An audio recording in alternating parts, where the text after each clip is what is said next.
And so this was what I prepped you for yesterday. We want to show off our congregations and what they are doing. What are some things happening at your church that you are just excited about?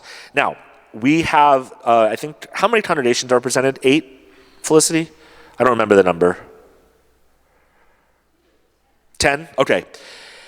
Some of you have a couple, some of you have one person. I would love, instead of us getting 10 stories from one church, for us to get one story from 10 churches.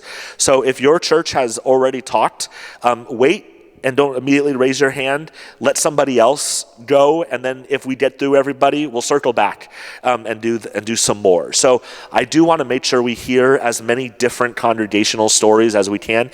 And what we're looking for are those moments that you're just excited about.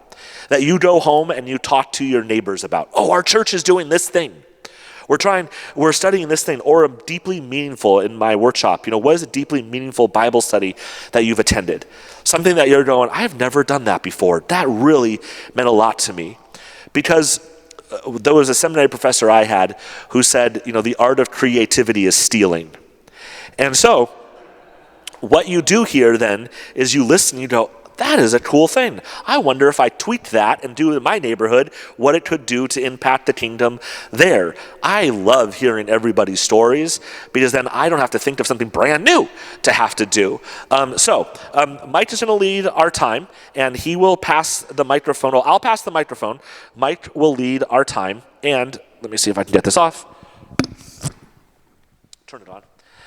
And I'm going to start because I have the microphone, and then I will pass it to the next person. So one of the things that I wanted to share about Ascension Lutheran, you've heard about the Bible in a year-ish, but what we did last year and planning to do this year is we had a potluck competition over the whole summer. And so we created a point system we do potlucks as a congregational thing over the summer for the 9 weeks. And we had a point system that was 10 points a Sunday that you could possibly earn. 3 for matching the theme, 3 for creativity, 3 for overall taste, which was voted on by the congregation. And then as the summer went on, we released who was in the lead. And so we had a leaderboard of who was leading our potluck competition. And our winner actually is here. Ed Zalewski is the potluck competition winner. And it was... free room and board for the meeting this weekend. We paid for the conference here. It was such a fun thing. And we called it, what do we call it? Ascension Eats. And our byline was eat, pray, cook, or something like that. And it was an amazing way to get our congregation excited about being together and seeing the different dishes. So we would have themes. We'd have a Mexican theme. We had we didn't do colors this year because we did red, white, and blue the year before, and we had a lot of Jell-O. And so we were like, we have to make other themes other than that. But it was... your father's favorite recipe. We had, and once a month we would do a church provided meal. So like a pizza or taco guy. And it was such a fun thing that people looked forward to seeing who was going to be released as the winners. And there was a clap amongst the whole congregation as people were releasing, and then excitement that came. And so just a really cool way to bring about a little fun and healthy competition in the congregation, but also the backhanded thing was to get participation in summer Sundays and getting them showing up. And so then they're like, I don't want to miss a Sunday of not having my dish voted. We had people that would send dishes and not come to church. Yeah, they said, we know why. We truly know why. It was mostly the Sundays I preached that happened. But okay, I will open the microphone, okay. Mike. So I kind of want to give some framework to this because there's different ways that we understand that our congregational stories will impact not only our congregations as leaders in your church, but also the congregations around you. So I'm going to use a military reference because I was in the Corps for 10 years, but the reference I'm going to use is something you're probably familiar with. Everybody's seen the movie or movies from Top Gun, right? Yeah. Okay, really cool. Flight movies, pilots, all that fun stuff. But the reality is this. Most of you work in what's called the CIC. We understand that to be the Combat Investigative Center or the Combat Intelligence Center. That's where most of you work, where you're in those discussions, okay? Then beyond that, you have the flight ops. That's where the Combat Center communicates to the people that are coordinating the aircraft. And then there's, for those that don't know, on any military aircraft, on any American aircraft carrier in deployment, there is always 24 hours a day an aircraft on the flight deck ready to launch, and it's known as the Ready 5 pilot, okay? But most of us don't work in that context. We work in the CIC, or we work in the flight ops. So what are those conversations happening? I understand that Scott and Amy probably came up with this brilliant idea with all the things, and Scott's like, yeah, let's do that. Yeah, it sounds great. We want to know the congregational stories that you all are having, okay? Because the work is done at the CIC, and it's not done by one or two people. It's done by a community of ships that are on deployment, that are all coordinating. That's what this is supposed to be. This day is supposed to be that, for all of us to come together on deployment so that we can support one thing, one pilot. And understanding that is so important because it can save lives. And I don't say that euphemistically. You can be the light to people. Even though you're in a congregation meeting discussing budgets, and that does form what your mission is going to be, how that Ready 5 pilot is going to be deployed. So does anybody have, it can be a very simple congregational meeting. It can be a very simple council meeting. What does that look like in your all's contexts? Some of you are little churches. Some of you are the frigate on the outskirts of the main body group floating in the ocean. Doesn't even have an aircraft on the aircraft or on the ship. But you're contributing to the intelligence of that whole mission. We understand that in the church is to be the Missio Dei, the mission of God. That's what we're in for. So understanding that, does anybody have something that they're doing, something that they're working on, something in a context that revolves around anything that is advancing that mission or preparing that pilot to go on that mission, to be launched in 5 seconds and is airborne, ready to conduct? And it doesn't have to be amazing. That's the whole point. Like I said, we're all the CIC operators here. We're all the ones in the little closed room talking about what are we doing with our congregations? How are we impacting our congregations to be the light to the world, to be the hands and feet of Christ?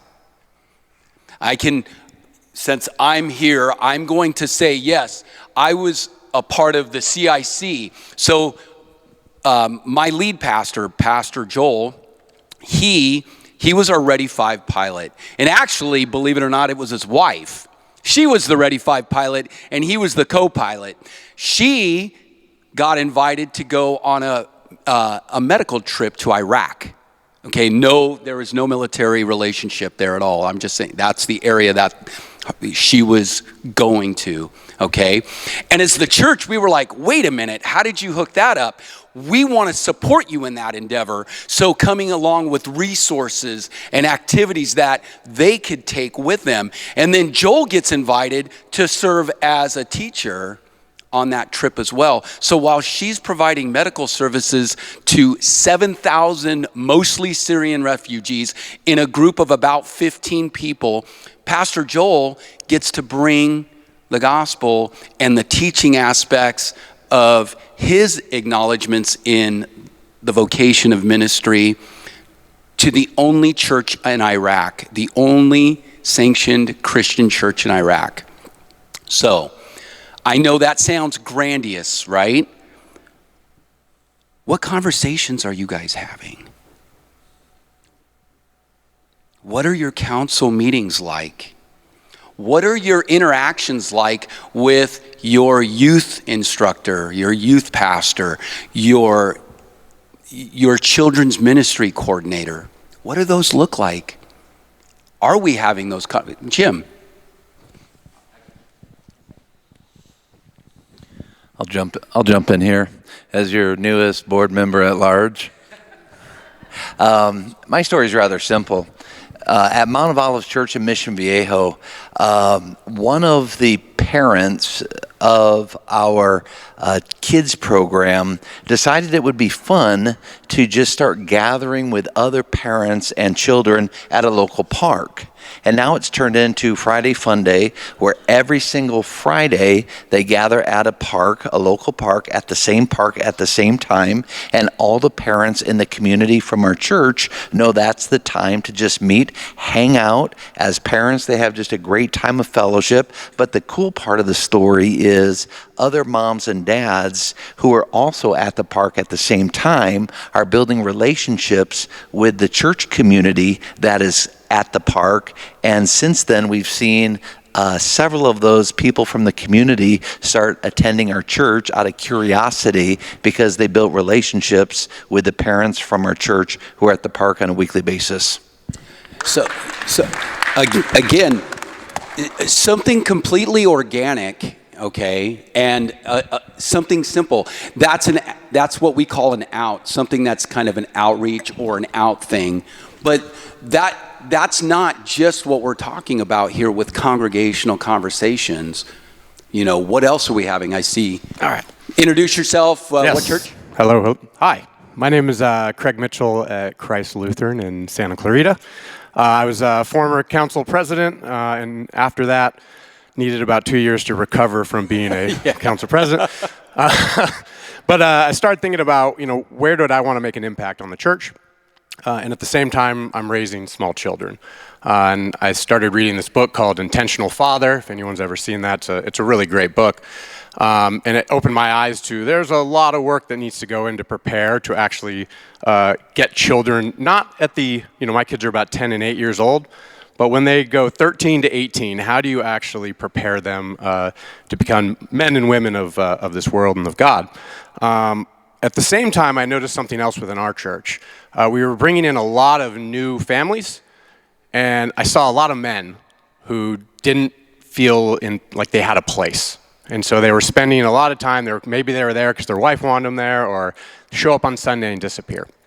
And so we started a small men's group based on this book of Intentional Father.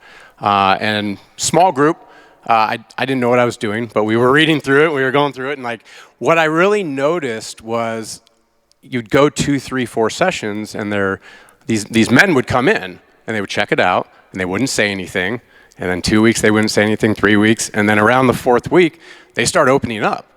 And what I saw with a lot of men, especially in my generation, is some brokenness there and some trying to figure out where they fit in the world. And so this has created a really great men's group for us. And I don't exactly know where I'm going with it, but we've been doing it for about 3-4 months now. And we're seeing more and more men come in, and it's become this great bridge from you're a new member or you've started checking out the church, and there's a sort of low pressure ability to come in here and spend time with other men. I'm curious, hold on, to follow up, are you meeting at the congregation? Where are you meeting? So we have we have something called catechism hour between the first and second sessions, and so we use that time.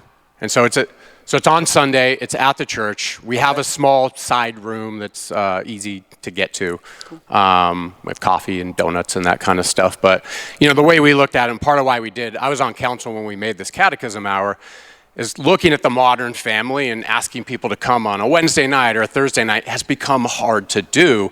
And what we found is a lot of the families in our congregation, they're committed to church on Sunday.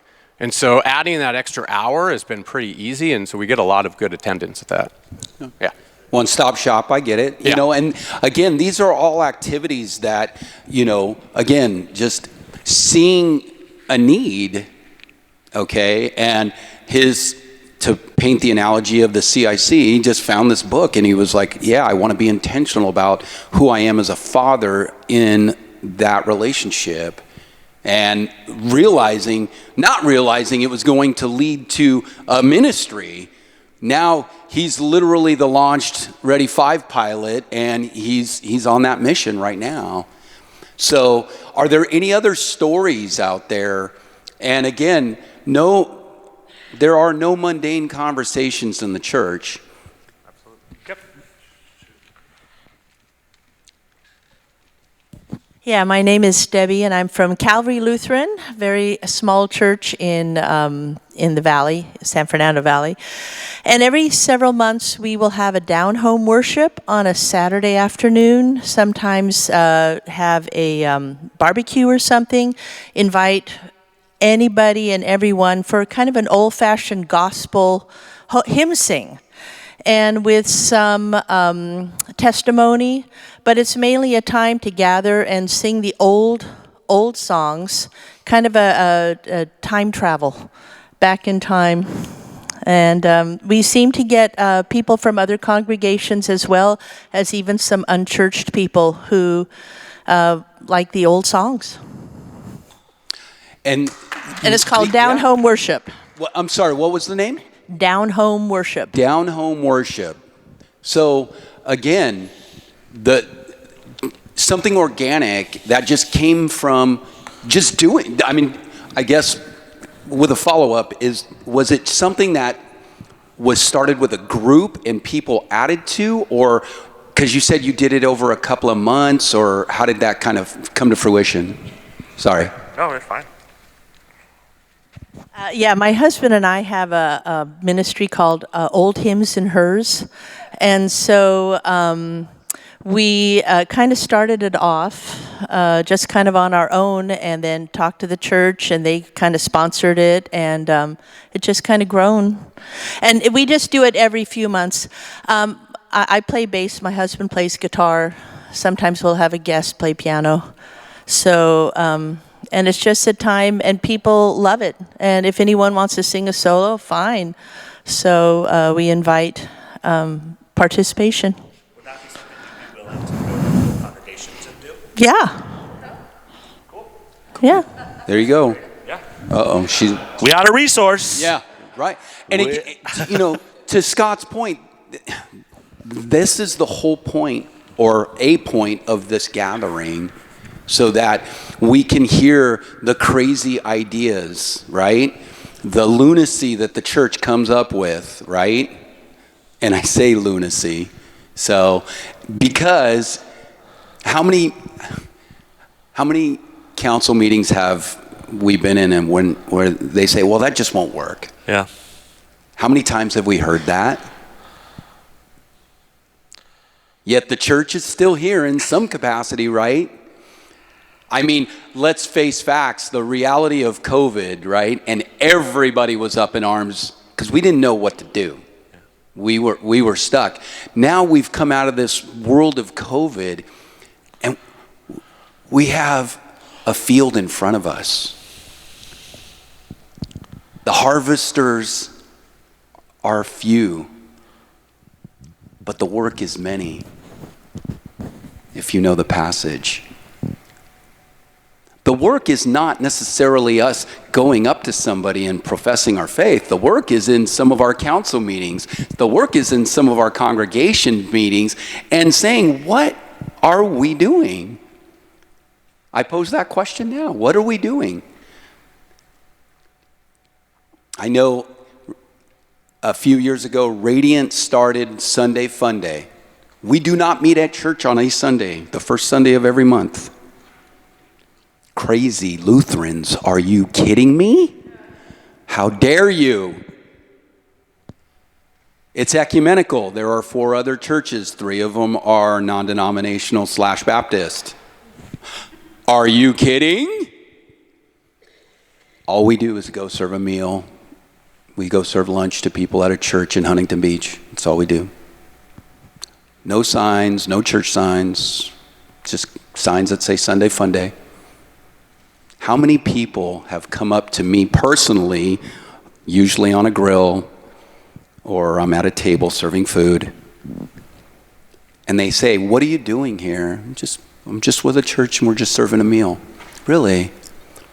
And in a 20-minute conversation, at the end of that conversation, I'm praying with that person. Not because I'm a pastor, because they don't know that. I don't introduce myself. I'm just Mike.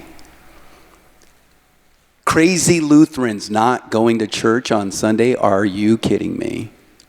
I'm not saying that's for everybody. I'm saying it works in our context. Not only that, but we get to make amazing friends. And we are having people come to church because they see that we're not, there's no strings attached. I know Rocky's been to Sunday Fun Day. Rocky's at Grace Lutheran in Huntington Beach. But these are the crazy ideas that, we spin, but you don't know. You don't know where that's going to go. Dream big. Who else? I know there's some other stories. Kind of building off of the whole youth stuff from yesterday. I don't know which direction I should face. Yep. All right, there we go. That's better. That feels more natural anyway. So I came to Grace up in Ridgecrest in 2018. We had a handful of kids in Sunday school, and then some of them kind of aged out of Sunday school. Others of them, we lost about 25-30% of our congregation due to the California exodus, right? And I was getting tired of pulling teeth to find Sunday school teachers, and I've been reading some stuff on intergenerational ministries. At that time, Pastor Carlton came and said, here's what we got to do if we're going to have any sort of Sunday school children's ministry is intergenerational. And we talked through it, and he's created a great intergenerational Sunday school, and we have more people participating in our Christian education hour now than the congregation has had in a long time. It's not uncommon for us to have like 50 people in a congregation that worships now about 120 or so, about 50 people in Sunday school. So, intergenerational Sunday school. What was the time What frame does that on that? look Chris? like? Carlton, you want to talk about what Team 784 looks like? So when I came on, I was in charge of youth and children and family ministry, and we would have on one Sunday 0 kids show up, and then we'd have like 5 kids show up, and then we'd have like 1 kid show up, and then we'd have 0. It all just depended. And so I came into your office and said, this isn't working. Yep. And so we went to an intergenerational model in which Sunday morning, it's open to everybody. We expect whatever we do, parents show up with kids. You don't just drop off your kids and leave. You show up and sit at a table together, and we always have some sort of breakout thing at the beginning where they do some sort of icebreaker together where kids are having to get up and go and talk to older people. This Sunday, we're doing a favorite food bingo type thing where they actually have to go and talk so that the older folks get to know the younger kids, and the younger kids get to know the fact that they can talk to older adults. And then we just go through a story of the Bible. It's not some deep exegetical thing as much as to get them to know the story. We base it off of, we call it Team 784 because it comes from Psalm 78 verse 4. I will tell to the coming generations the great deeds of the Lord and the wonderful things that he has done. But we don't do that in our churches that much. We kind of just go, well, we're going to put the kids over here, and we're going to put 2 people in purgatory because they were really naughty, and they will have to teach them. And then we'll have some people that are forced to deal with middle school boys, and we'll put them over here. And it ends up that, my experience in being with youth ministry and stuff is that a lot of youth leave the church because the church was never theirs. They were never part of the church. They just show up because parents bring them. And so that's one of the things that we've been trying to do. And now we get to the point where on any given Sunday, an overwhelming percentage of our families are in church. Yes, we have situations with dumb stuff like travel basketball and things like that, but they're in church because the kids want to be there, not just the parents. So, yeah. So we offer two classes. We have the Team 784, which is an overview of the Bible. They go Genesis to the New Testament church every year. And then while that's happening, there's an option to get at the whole Wednesday night doesn't work anymore, and yet you got to have catechism class at some point, right? I teach a class on catechism, and I alternate between catechism and Augsburg Confession. And because a lot of our families are not Lutheran, they don't have the Lutheran background. Most of them would like to know why we're Lutheran, what a Lutheran is, because, it's California, and who knows what a Lutheran is in California except, us, right? So anyway, we have those two classes that happen at the same time, and that confirmation class is also intergenerational. So resources, Luther Small Catechism. Who else? where are my council members here? Like, who's on council here? Anybody on council? Okay. Oh, here we go. Hold on. Yeah.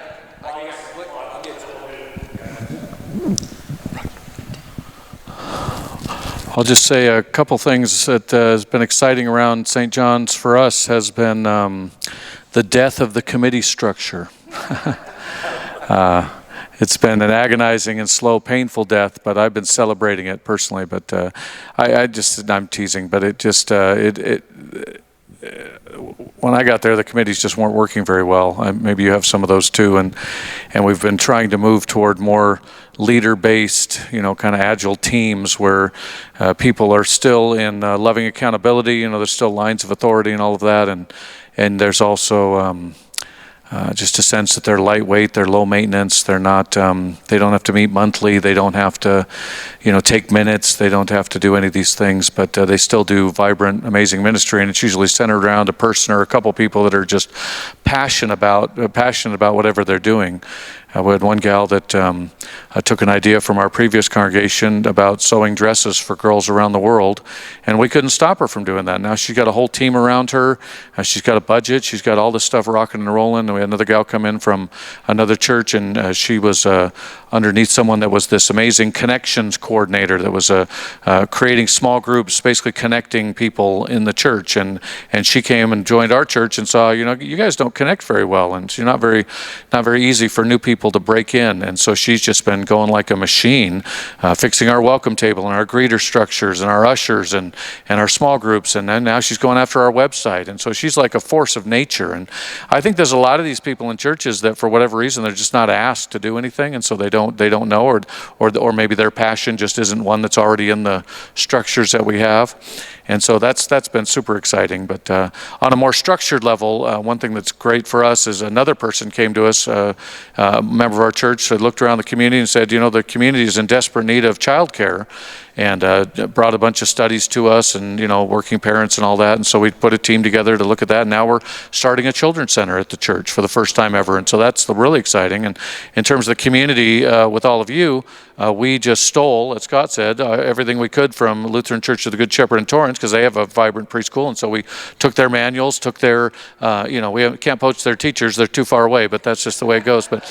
But anyway, there was a lot of help with that from other churches, and so we're so grateful for that. And I guess one last thing is that Cindy and I are super excited about teaching people to be closer to God in their daily walk, and really to be in tune with the Holy Spirit as often as we can. And so things like prophetic listening or being able to pray for healing. We've been on that for 9 years at this church that didn't do any of that stuff. They didn't, not they were against it, but they just didn't really move in those gifts, if you will. And so we've been kind of working on that. So that's something that we're just real excited about. Now it's really starting to catch fire, and people are just doing it naturally. And it took some time for that ground to those seeds to come up. But anyway, those are just some exciting things going on with us. But yeah. Go ahead. Name and your church. Oh yeah, I'm Mike Dunton, and I'm from Ascension Lutheran with Pastor Scott. And We're sorry. We know. Yeah. I'm sorry. And I serve on the USS Iowa in CIC and Strike. Oh my gosh. Okay. So, we just refurbished it. You and I need to trade stories. I launched rounds off the USS Iowa during Desert Storm. Oh, you did? I did. You and I will chat. So we should talk, actually. Yes, we will. Do you know Bill McNally? Sorry. Never mind. Go. Sorry. Anyway, so actually, one thing I wanted to mention, and Pastor came up with this idea for us at Lent, for our church, and he's mentioned the Bible in a yearish that we're doing, which is really great. But Pastor came up with the idea of take the New Testament, and they divide it up into 5 chapters, and they're handing it out to people in the congregation, and we're handwriting out those 5 chapters so that by Easter we will have a version of the New Testament written by our congregation. And I think and what I've heard so far, of course there's some, overachievers that have already gotten it done, right, and turned their part in.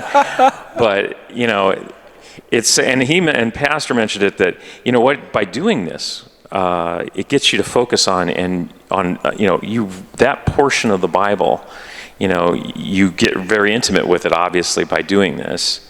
And then through your life, it'll stick with you. And he talked about his own personal experience with that. So I thought I'd mention that, in addition to our Bible in the Yearish and all the barbecues that we have. And Amy would like to add something to that. Go ahead. In the conversation of stealing ideas, that actually wasn't Scott's idea. Our tenant church, the Methodist church, had done that. So we borrowed that idea from them. Okay. Yeah. So ecumenical stealing. I like it. Yes, fair trade stealing. Yeah, absolutely. So isn't it funny how, in the context of, everybody gathering that intelligence, right? And then, but feeding that information to that pilot. And it's not always the pastor. It's not always the associate pastor.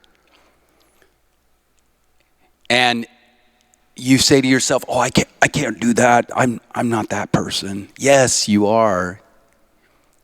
You have the Spirit inside you. The call is on you. His hands are upon you. So with that, go ahead, Lisa.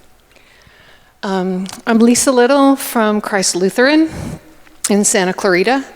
And just to expand on what you were talking about, the church is growing, and all growth, however slow, is good growth. And we have so many kids and young families, and that's the next generation. We're the old guard, and to see the families come together and to have the growth and new members and see it growing is just so exciting, because that doesn't always happen. But would you say that's just growing just through relationship? How do you see that prevailing? Well, I think word of mouth from other families telling their friends that have little kids, and a good place for the kids to be. So I think word of mouth. We've had a lot of new members, not all young. So it's growing, and I think people are finding the need for a church because they need more. I think some of that kind of buys into, thank you, Lisa. Sure. Some of that buys into what Chuck was speaking to yesterday. People want Jesus, they don't want religion, maybe tradition. And sometimes we have to get out of the way of ourselves and, as he said, listen sometimes, because those relationships don't start without people wanting to listen to others. So, thank you. Any other context? I know there's a couple of churches here that haven't spoken. So we have a Good Shepherd contingent here. Who else is here? Okay, wonderful. Go. I'm Kathy Simmons with Christ the King in Fallbrook, and we have a small preschool. Of course, we invite anyone in the community to come to the preschool, but our youth director's wife started something called Brews and Blessings. We do it the second Monday and Tuesday each month in the morning at drop-off, and we have coffee, water, fruit, something sweet or not, and we have a prayer jar saying if you want a prayer request, drop it in there, or even do you need prayer now? And somebody will pray with them. And one thing we talked about at our preschool committee meeting last time was don't ask the parents to be there in the morning as far as helping out, because we have parents on the preschool committee, because it's peer-to-peer, but somebody like me, intergenerational, be there, and I can be that person that maybe doesn't know them at all, but I can pray for them. So that's what we're doing there. Thank you, Kathy. Have we gotten all the, I know there's a church here that hasn't spoken. Okay, I'm going to put him on the spot just because I love him, and I met him so many years ago at a church retreat, and we've become brothers. And during the church retreat, he was contemplating seminary, and he's now a chaplain in Orange County. So I'm going to give the mic to Rocky here, and I want him to speak to a context of chaplaincy because he sees people on a daily basis from the pastorate. But the question I want to ask you is this: how receptive to people in the hospital are they relative to a pastor versus just somebody walking in to say hi? That's a great question. What I find, and I was having a conversation with Scott when I first got here, is every room that I step into, I have absolutely no idea what's going to happen. When I come in and I introduce myself as a chaplain, they attach their idea of what I am. And I have no idea, no context of where they are. I can maybe look in their charts and say, yeah, they have an association, but so many people, for whatever reason, various reasons, will identify themselves as none. None doesn't mean that they're not a follower of Jesus. None doesn't mean that they're not of another faith group, but they feel uncomfortable talking about that. They feel estranged, uncomfortable, because they're afraid of what's going to happen if they talk about that, which I think is a very sad thing. But I think it's a reflection of the world that we live in today. People don't know how to talk about how they connect with God. And so when I walk into a room, my approach is to let them open up, is to find where I can connect with them. The conversation I had with Scott here earlier today was just last week. I walked into a room on the oncology floor, and I met this gentleman who was in there. I didn't even know all the details of his medical condition, but we got to talking, and he said where he was from. And I had an Army chaplain who taught me this technique. He said it's the acronym, because we like acronyms in the military, right? I was former Army. I'm sorry. Yeah, well, FIRE was the name of the acronym. So let me see, what was it again? Now I'm forgetting. I'm on the spot here. Family was the first thing. So when you walk into a room or you walk into a situation in a hospital context, oftentimes there's a family member there, and they're sitting with them, supporting their family member. You get to know them. So sometimes you don't even have to ask the question. They'll share that with you. And then maybe they have something on, like their favorite sports team, a blanket or something like that, where you can see their interests and you can maybe ask them a question about that.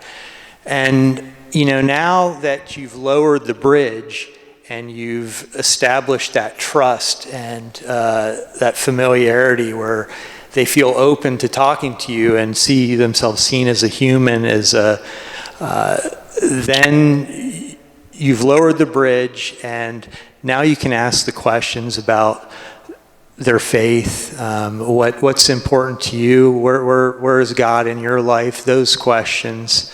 And then after that, you can dive into the emotions and how that all comes together. So in the experience that I had here the other week, which relayed to Scott, was I met this gentleman, and we had started that way, and then led to questions about his condition, his hopes.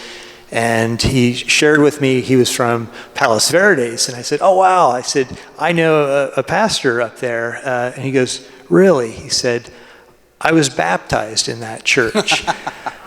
And that sense of connection, deepened our relationship there. And I was able to support him while he was there. So that's something that I felt was, special, and all thanks to God that he lets me stumble into rooms like that and have the privilege to meet someone else made in the image of God that can feel supported when they're having hard days and not knowing whether they're going to get to go home or where that's going to be.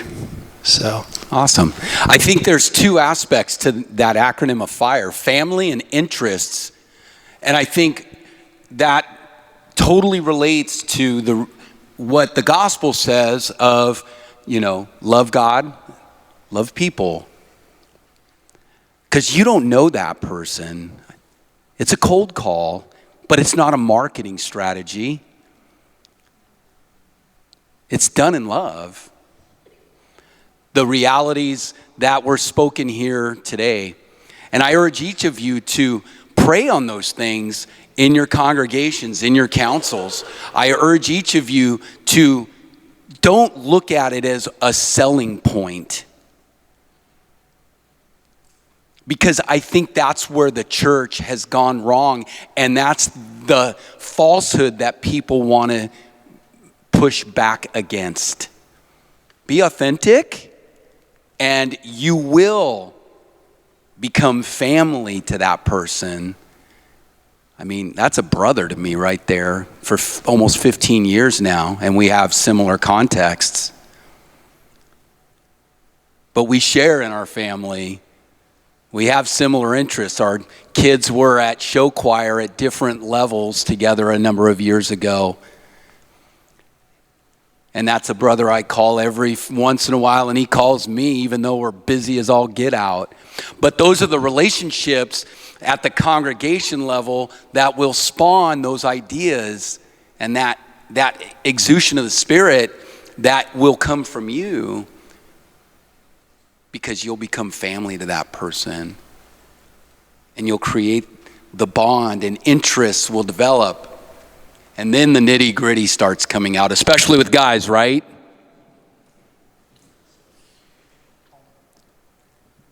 Yeah, no, absolutely, Dave. Okay, this can be the last one. Yes, so we're Lutheran Church of the Good Shepherd in Torrance. Hey, I'm Dave.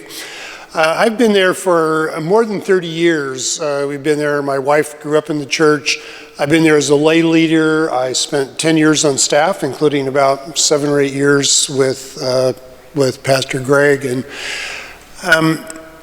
we got rid of our committee structure many years ago. And the thing that I think is probably most significant of what's going on at our church is that I've really seen this rise of lay leaders, leaders who are not pastors. I'm retired. I was a pastor and a chaplain. I'll have to talk to you later about that.